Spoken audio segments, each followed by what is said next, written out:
If you are interested in starting your own podcast, we use Buzzsprout because it is simple and easy to use. Buzzsprout can get your show listed on every major platform while giving you the resources for a great podcast website, audio players that can drop into other websites, detailed analytics to see how people are listening to your podcast, and tools to promote your episodes. Podcasting isn't hard when you have the right partners, and that is why over 100,000 podcasters are already subscribed to Buzzsprout to get their message out to the world. Following the link in our episode descriptions lets Buzzsprout know that we sent you. So in return, you will receive a $20 Amazon gift card from Buzzsprout while signing up for a paid plan. Most importantly, every subscription through our link is always appreciated and helps support our show so we can continue delivering the quality content that you guys listen to. That being said, back to the show.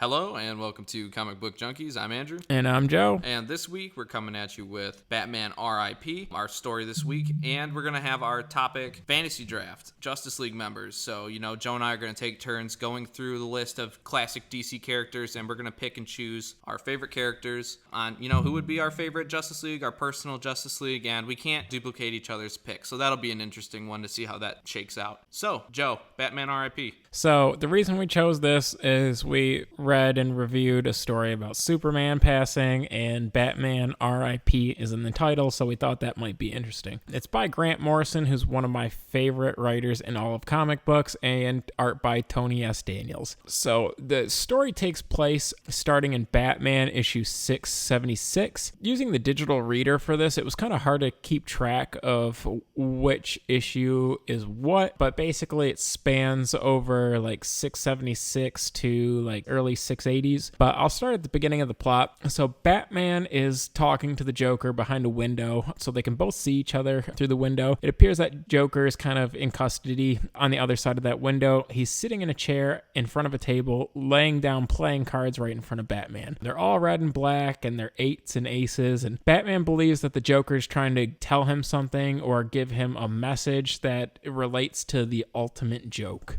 Batman also feels the reason Joker is trying to talk to him through these cards is because he's jealous in the sense that they both believe someone is coming after Batman, and this person or organization watching the Bat is someone who feels that they can do their job better than the Joker. So Batman believes it is an organization called Black Glove, and he wants any information he can probe from the Joker. If you have ever seen Silence of the Lambs, it's kind of like when Jodie Foster keeps going back to the jail to get more clues from Anthony Hopkins. So that was kind of like the vibe of the beginning of the issue. Yeah, from there, I thought that, off rip, when they finally show, like, who the Black Glove is, just kind of like the ensemble of characters, I thought that it was kind of cool, because it's kind of like a hodgepodge organization. They're led by Dr. Hurt, who's, just kind of physical description, just kind of some standard white dude. But then, like, everybody around him, though, was just kind of all over the place. They had a dude with, like, a bucket on his head, some dude that kind of loosely resembled Bane. They had a guy that was, like, a Joker meets Caesar type dude, and they had like the mime clown looking freak. So I thought it was kind of cool, and it was very like a Grant Morrison type thing to have a bunch of weirdos kind of come together as like some elite circus crew. Yeah, pretty much. So I really liked that. I didn't take so much notes plot wise. We're gonna talk the plot, but to kind of sum up the plot, Batman knows he's being hunted. Batman goes nuts. Batman fights who he's hunting or who's hunting him. It's kind of like that kind of story. So I didn't take as many notes. I just kind of commented on things that I like, as I was reading this story, because this isn't a story that was kind of like a, oh man, I'm chomping at the bit to get through this issue kind of read thing. It's kind of like in total, it's a good read. At the time, it's kind of like it's not a bad read. It's just not like, it's not gripping, I suppose. So I just kind of tried to comment on things I did like getting into comics around 2013, I reckon. Tim Drake wasn't really my Robin at the time, but reading this, I loved Tim Drake as Robin. There's a lot of people out there, maybe it's some of you guys, that are Tim Drake people. And you know what? After reading this story, one of the takeaways I do have is that, Tim Drake does rule. The way he handled himself, the way he like kind of shit talked Bruce about, stuff was bothering him. I mean, his dad's passed and this and that. But the fact like he like talks to Bruce about Damian, because, Damian was recently introduced introduced at the time. And he was just like, is he really your son? And, you know, he's kind of got like that jealousy because, you know, his dad just got killed. He's Batman's like third ward. And, you know, he's kind of got to be a little jealous or insecure that, you know, Batman has his own biological son all of a sudden and that he's a trained killer as well. So I kind of really like that his insecurity stems from that and not anything else like that his mentor is being hunted or anything else crazy like that. I like that Alfred knows the answer to the question about when he asks if Bruce has ever taken a paternity test on Damian, and he won't say because he's like, it's not really my information to give you, which also pisses Tim off and exclaims that the son of Satan is his brother. So I thought that was pretty cool. What's interesting too is what they mention in the story is 6 months prior to our like introduction of Black Glove is that Batman was putting himself through some weird tests to train himself psychologically. Which seems like a very Batman thing to do. You know, he's always trying to find out every way to overcome like human weakness and, you know, pretty much be peak human. So naturally, you know, he's like immune to like toxins and anything that he's not immune to, he has, you know, antidotes for. He's punished himself physically in every way. I mean, he's had his back broken by Bane. He works out religiously. And, I mean, we see that later. I mean, I'm jumping ahead again, but he could bench press his way out of a coffin. This dude's a physical freak. Yeah, mentally, and they're like nervous kind of for him. They're like, we know you do stuff like this, but it's just like you're kind of taking it too far. Like, we've never seen you press this hard. And he's basically like, I'll sleep when I'm dead kind of dude. Yeah, which is cool. I like that, you know, this is kind of like a more classic Batman in a way, even though, you know, this was like the 2000s. But like the fact that, you know, it was just like that pre-New 52 continuity where Batman was still kind of like that legend in a way where, you know, Speaking of which, at the end of the issue, he's like coming in after like a long day of work of just fighting street crime. And there's this chick in his room and he just starts going to town on her. And Tim Drake is just like, he's like half in his costume and half naked. Like he probably shouldn't be sharing his identity with everybody or some strangers. And Batman don't give a fuck, dude. No, I like that. Like that's something I miss about Batman is, you know, Batman is not only Batman like writers nowadays like to think, or like, oh, Batman is the real Bruce Wayne and Bruce Wayne is the alter ego. It's like, no, dude, back in the day, Batman was equal parts Bruce Wayne and Batman, dude. He was a playboy stud billionaire and he was the Caped Crusader, dude, doing detective work and kicking ass. So it's like, I like that balance. I like the humanizing Batman thing. I don't like to think that he's only a mental case all the time. And I like that, you know, he gets down with chicks. He goes and, you know, handles his business. Like, I like that take on the character. So I did appreciate that. What, Jezebel Jet? Yeah. I like that he had a honey, dude. Like, Batman's a man too, dude. He's got needs and wants. Like, it's only natural, dude. He can't only take micro naps and punch clowns. Really true. After all this training that he's kind of coming out of it, everyone's a little nervous about him, and he's trying to balance his life between Bruce Wayne and Batman, and you see a better ratio here. But at the same time, you can kind of tell that he feels like he's losing his touch with Bruce Wayne and becoming more Batman. Yeah, you can definitely see that. But I mean, from here, it like really ramps up in the story, Yeah. like what goes down. So he and his woman get invited by the Black Glove, pretty much. And, you know, every step's pretty much been planned in advance. So the Black Glove is orchestrating this whole thing. And for pretty much Bruce knows that for the most part. And then pretty much she's trying to talk him out of retiring from Batman too. And this is like his most vulnerable moment, you know? And he's just like, you need to hang it up. You know, you've fought enough crime, and all dude can think about is Black Glove. Right. She says you could be a normal dude and just help out other ways, but he says no shot. And, you know, pretty much at that point, you know, the whole squad gets jumped. Mm-hmm. So, you know, Batman gets beat up, Alfred's getting tossed up, and everyone's getting mugged. So, you know, shit hits the fan right quick. And that's when Zurin R pretty much tosses up Bruce, and, you know, he kind of goes crazy. Yeah, so, I mean, from there, it kind of heads into the other issues where Bruce is in his casebook, and he's kind of pondering if the Joker really knows what he's doing or not, or if he's just trying to like break him. You know, like it's like a twisted mental game. He really doesn't know if the Joker is really that like crazy to where he doesn't understand like what he's doing, or if he does and it's all just trying to bring Bruce down the rabbit hole and ultimately break him. So I really like that. And I do also really love too that when Batman started, he writes down that he's like, I didn't know that it was gonna evolve into costume goons, aliens, and hallucinogens like so frequently. Like he thought he was just gonna take out street crime, but all all of a sudden he's facing like Darkseid and, you know, like all this crazy shit and a bunch of costumed freaks. And he's just like, I didn't know it was supposed to be like this, which, you know, is kind of funny because like he pretty much inspired a lot of those people. So it's like he kind of made his own problem in a way. I know we had an episode like this recently you guys can go and listen to, but, you know, Batman's kind of the case study for, you know, does he really cause more issues than like he's worth? And he kind of almost self-admittedly says so. He's just like, man, I didn't know it was gonna get like this bad. And, you know, I thought that was really cool because, you know, Batman's the greatest detective there is, and he's just like, I couldn't anticipate any of this. And, you know, it's cool. No, you're absolutely right. Like Black Glove injects him with like weapons grade crystal meth and street heroin, and he wakes up and he's like hanging out with people who aren't there, kind of, and he's really struggling with his identity. And so the Talking point about my boy Honor Jackson, dude. Yeah, dude, he rules. Come on, soldier. Slaps him up. We're about to go get some. We're about to fill up the cart with some cans. We're about to get a fucking kilo, dude.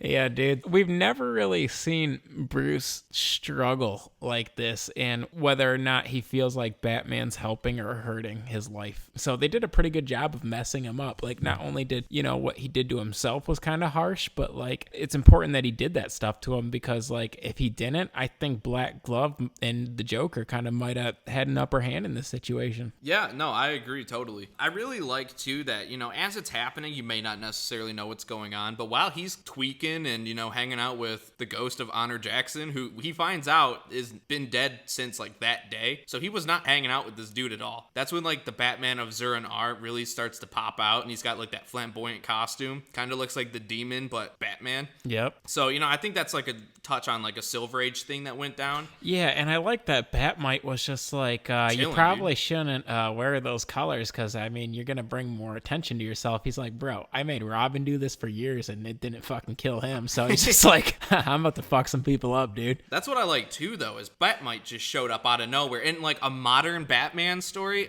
I love that Grant Morrison like loves the Silver Age, so he has no problem incorporating all that cool shit from back in the day and modernizes it and makes it like relatable. Yeah. Yeah. Because I mean, obviously, that might be the best time to add Batmite in like the modern setting is when Bruce is tripping sack. Of course, like a fifth dimensional imp is like there with him. Yeah. Right in the trenches. I like too that like while he's kind of trying to figure out like what's real and what's not real, Black Glove is using the Batcave as like their base. Which is fucked up. Like Alfred's like tied to a chair. Nobody has any idea where his lady friend is at this point. And Bruce is God knows where, you know, hanging on by a thread, just trying to pull shit together. Tripping sack, talking to gargoyles, and then like attacking goons with lead pipes, dude. Like I thought that was badass. We find out later that like pretty much Zur-En-Arrh, which you think is like some weird shit that the Black Glove orchestrated, or he's really just has psychosis. It's like a backup, like a reboot for like a soft reboot. We've all been there, bro. He describes it as like an operating system, like backup in case like his main identity fails. Yeah, dude, if Bruce gets too tossed up, Zur-En-Arrh Batman just pops up out of nowhere, dude. When he gets too drunk at the club. Which I like, though. It's just like a ruthless Batman, dude. And his whole purpose is just to protect Bruce, like specifically. This is like the shit that like Batman of Zur-En-Arrh does to like these goons and everybody is nuts. It's like unhinged, like Batman lets loose, and it's cool. I think he's just that boy. Weirdo. Yeah, he's just a weirdo, dude. He's just a jacked freak. Do everything he does. I mean, you can't be normal. No, but I don't think he's to like the Moon Knight point yet or anything like that. Yeah. Like he's in full control, except I mean, other than this. But I mean, that's what like weapon grade meth and heroin will do to you if it doesn't kill you, I guess. Right. That's funny. But we find out that like Zur-En-Arrh is actually kind of used as like a trigger by Dr. Hurt to make Batman lose it. But little does he know that, as we just mentioned, Bruce uses that as his psychological backup. So it kind of backfires even if they anticipated it, because of course Batman has a contingency for losing his own personality, and that it's like OP as fuck and he's gonna beat everyone's ass. So I do also like too that, you know, while we're focusing on Bruce a lot, Tim's over doing his own thing too. He's beating the shit out of the mime and old Buckethead, and you know, he's trying to get Nightwing in to help. Nightwing gets subdued, which we didn't mention, but we'll just gloss over that, and Tim has to call in the lads, dude. He's like, I need help. There's no one else to help. And we're like, who the fuck is he even calling? Because he's talking to like the Squire or whoever else, dude. I'm like, what the fuck's the Squire gonna do? Yeah, so I like that he's got all of them to come in, and they're all from overseas, and they made it to like Gotham in like no time, dude. They must all have like bat planes and shit. That was lit. I like that they got like a weird like cavalry to show up and help save Bruce and, you know, fight the rest of the Goonies. And I really do like too that like right after that, I think it's his name's Caligula. He's the like Caesar looking dude. Well, obviously Roman Emperor, you know, type shit. And what was his name? It was like King something, Kraken or something like that. The like Bane looking freak. I like that he said like pretty much that henchmen's are for pussies, which I respect, dude. He's his own man, dude. He's gonna take care of business. I agree. But you know, they're pretty much getting jumped too, and you know, things are finally starting to kind of turn in the tide of like the Bat fam, but you know, it's pretty wild. It is wild. I guess at this point, Black Glove is feeling pretty good, but Batman is on the come up. He's in his prime when he's in his alter ego, and he has one of the Black Glove members tied to a chair and brings out a baseball bat to just fuck him up. And so, like, we usually see Batman is somebody who's brutal, but like you said, he's kind of like OP Batman. And so at the end of this issue, that happens, and we get more confirmation that Joker is somehow associated with Black Glove. And an anonymous person from Black Glove goes to visit Joker so he can bring him weapons and inform him that Batman will be coming soon to the ultimate, what they call the Dance of Death. And so finally, Batman is kind of ready to face off against Black Glove. Yeah, and like during this whole time, you know, Batman's back. They thought he was like dead and whatnot. Hurt is, you know, kind of parading around saying that he's Thomas Wayne and shit, and that he's going to break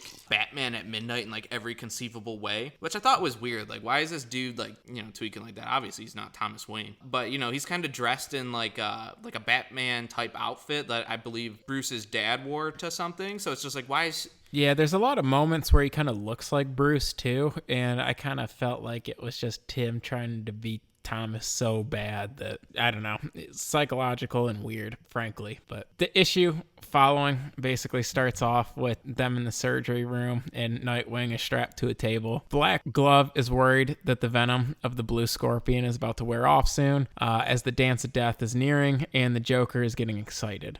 So Black Glove is basically now waiting for Batman to break in, and they feel that they're in a position to win. But when Bruce arrives, he's coming in hot looking for his lady, Alfred, and Nightwing, but mostly his lady. Commissioner Gordon gets in a little trouble, but Robin shows up just in time to save him and brought his mom and some friends for help. Yeah, and Batman and them are pretty much fighting now, pretty much because Batman shot him, and that he tried to understand him through like drugs and all this other stuff to try and understand the Joker, and Joker's kind of like offended about that. He's like, you can't understand me, and he's just like, why do you want to fight me so bad? He's like, you shot me, dude, which is funny because the Joker's usually got some like stupid ass reason, but he's like, you shot me, dog. And it's just like, yeah, it pissed me off too. But you know, Jezebel's hanging out in this room, and there's these two different colored flowers, the red and the black, and when they fall and the petals touch, a specific flower neurotoxin will be released, and obviously it's gonna toss her up. So Batman like busts, and he, you know, he just comes in, he's like, gotta save my chick, and you know, he gets tossed up by the neurotoxin, which, I mean, he's a Batman Azure and R, and he's used to neurotoxins, but you know, shit ain't gotta feel good, you know. So I mean, you know, he's kind of tossed up at that point. You know, they're trying to bury his ass, so you know, he's 6 feet under, and you know, Joker's still doing his thing. He's just snapping dudes' necks and doing whatever. Like, that was cool when the Joker was just like talking to the group of the rich folk that are just, you know, betting on you know, if Batman's gonna win or not. You know, will the hero persevere? And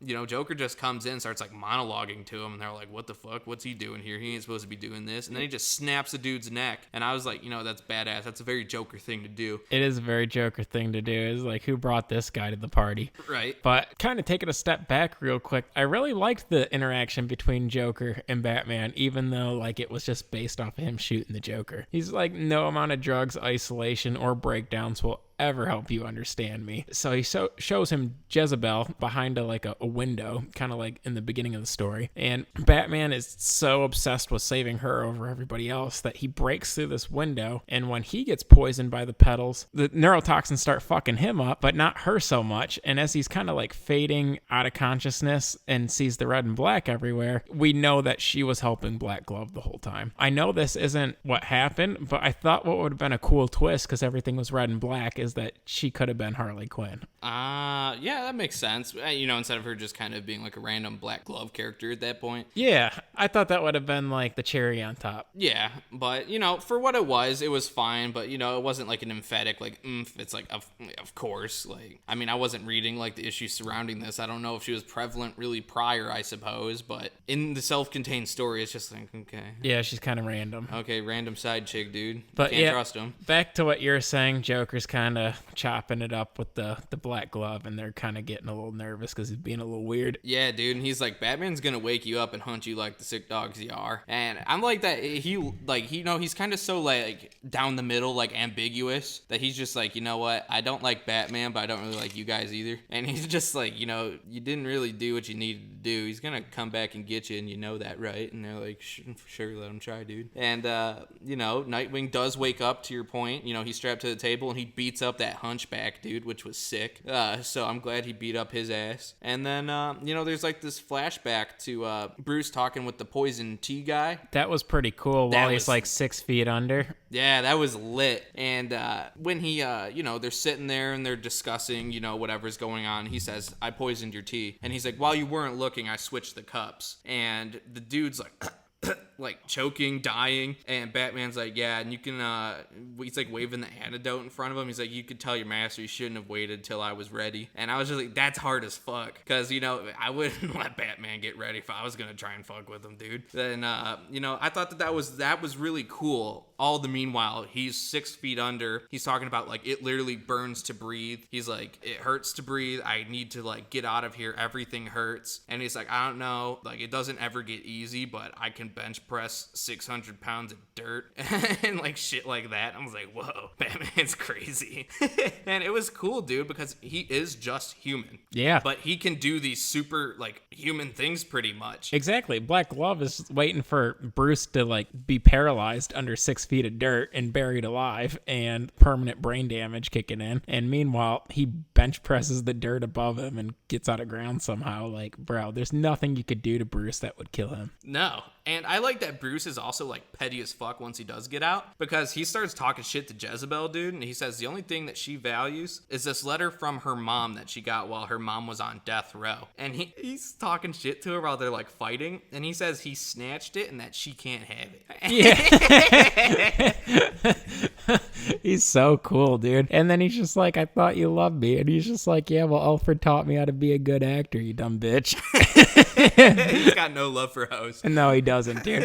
He mentions that too, because, like, I mentioned earlier that Alfred's kind of worried about he's being too much Batman and not enough Bruce. He's just like, please, dude. He's just like, have relationships, take some time off of work. And he's like, matter of fact, I'm gonna start sleeping less, and I'm just gonna start taking micro naps so I don't have to sleep for 6 hours. And I'm never dating a chick again. I'm just gonna have short physical relationships. Fuck yeah, dude. And I was just like, whoa.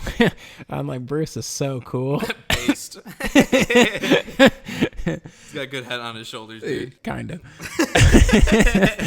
But what I do really like in this story is that Damian comes to save the damn day, dude. Always does. Yeah, and there's a lot of Damian haters out there. I don't understand it. You can call him a brat all you want, but he's hard as fuck too, dude. He's Bruce's damn son. So, he inherited greatness. And I love that he and Talia show up. And the whole time too, he's like, you know what? I just want a Batmobile. He's like, you think they'd give me one? And so he's driving around town in it, and he chucks an ambulance off a bridge, driving it off the road. And was it Alfred? Yeah. He's just like, Damien, he's like, that was an ambulance, right? He's like, so what? He's like, I could have just left you in the Batcave. Yeah, dude. I feel like Damien has the most potential to be the strongest, if not the best Batman. If like the legacy character. And speaking of which, Robin, the new ongoing that's going on, really strong. Pick it up if you're still listening to Comic Book Junkies. Yeah, and if you're like sad that Immortal Hulk's ending, which you should be reading, especially if you listen to us, hop on Robin, because I'm not saying it's the same thing, but it's going to be the next best thing. Definitely. But back to the story. Batman's now following her to the top of a building. He's kind of about to leave or take off, and he's just talking shit to Batman. He's just like, I'm Thomas Wayne.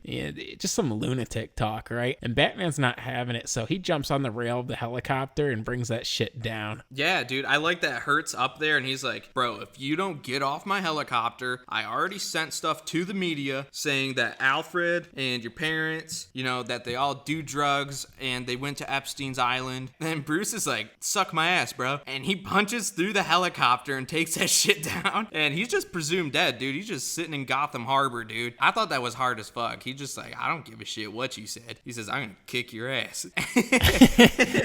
The Red Foreman moment, kind of. He's like, I'm gonna shove my foot so far up your ass.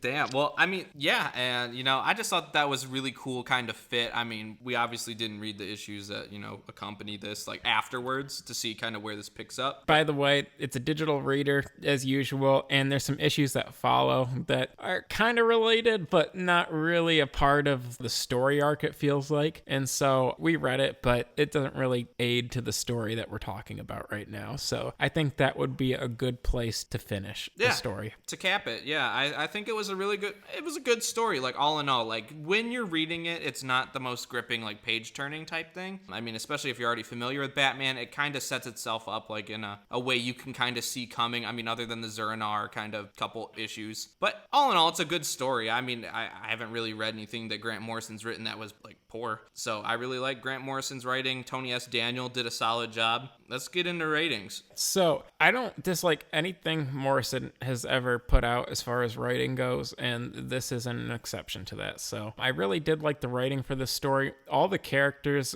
made a lot of sense. Like their personalities really matched how I envisioned the characters. But that being said, although Tony Daniels did a good job with the art, it's not house style, but in the same breath, it's not like overwhelmingly like interesting. It didn't match the writing to me because like the way he did the art for the Joker was kind of, I don't know. It seemed a little too hardcore, or I really don't know how to describe it. But anyways, the art wasn't bad. It didn't take away from the story, but it didn't grip me. And to the point Berger was making, it wasn't a page flipper. It was just a good read. And so that being said, some parts are a little confusing, especially if you don't know a lot about Batman. However, it was another really good story, and maybe not something I would recommend for new readers, but I would give it an 8 out of 10. Yeah, I mean, I'm pretty close right there with you. It's like a 7.5 for me. Like, it was good as a sum, like, in retrospect, after reading the whole thing. Like, I'm not disappointed I read it. It's not something I'm probably going to, like, reread. But, like, it was a good read for what it was. And it's kind of hard to fail with, like, Grant Morrison at the helm. That was a good time for Batman. It kind of reminded me of Batman Beyond.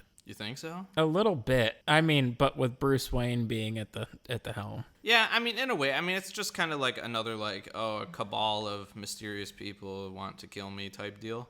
Which, I mean, it isn't bad, but, I mean, it's not like a novel idea necessarily. But, the crazy part is that he trips Sack and he has a flamboyant costume for once. I think it'd make a good animated show or movie or something like that. It would be a great animated movie, honest. So I think that would be good. This is kind of more of like a visual book. Yes, absolutely. And so that's why it didn't hold as strong as a comic book, but the story was really good. It's kind of like one of the times that Grant Morrison doesn't overwrite a book in a way. Like, he's not trying to make you overthink like he typically does, because usually there's a twist or a curve, or like you need to read the sum of the story to understand why he did something earlier, like most of his kind of work. But this was a very like straightforward tale for the most part. A little more grounded. Yeah, so, it's very Grant Morrison, but it's not the typical, I suppose. But, I thought it was very good. Like I said, 7.5, like, not disappointed. If you're a seasoned vet and you haven't already read it, read it. It'll be decent. But if you're new, you could probably pass it and, opt for something a bit more classic and a bit more straightforward. Yeah, definitely. So that's my overview of it. Sounds like Berger is done too. So the last thing we'll touch on before my laptop dies is our Justice League draft. Who's going to pick first? That's a good question. Well, we could either flip a coin, or I could just defer to you and if you'd like the first pick. Do you got a coin in your pocket? Oddly enough, do. Well, we read Batman. That would be like the Two-Face thing to do. So do you want heads or tails? We're flipping right now. Tails never fails, baby. No, tails never fails. Okay.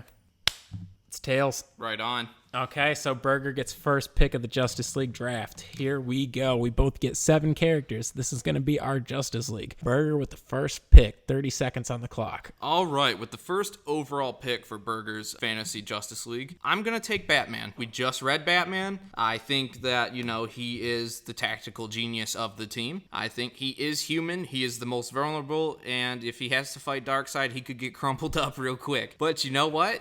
What he brings to the squad is great leadership and a great tactical mind, and I would like to have that on my team. All right, with picks 2 and 3, who would you choose? I forgot to mention we're doing Snake, but Superman is going to be my first overall pick, obviously because he's my favorite character, B, because he's the best character, and C, he's one of the smartest characters in all of DC Comics. So with that kind of leadership, it doesn't make any sense to have a Justice League without him in it. So Superman is my pick. After Superman, what I'm going to add to the team is Shazam. Because Shazam is another big motherfucking powerhouse, and it doesn't make sense to have a Justice League without both of them in it. So there's my number 2 and 3. Since Burger can't pick him, he is on the clock. You stupid bitch. That's why I didn't take Superman or Shazam first. I was going to take Shazam. Well, fuck you, man. Well, if that's the case, I'm going to take the Spectre. Oh, shit. Because fuck you, dude. Because, the wrath of God is going to go, and he's going to go shit on whoever he deems terrible. And, if God doesn't want to deem our threat terrible, I'm also going to follow that up with Dr. Fate. Ah, shit. Because he go hard as hell, bro. So,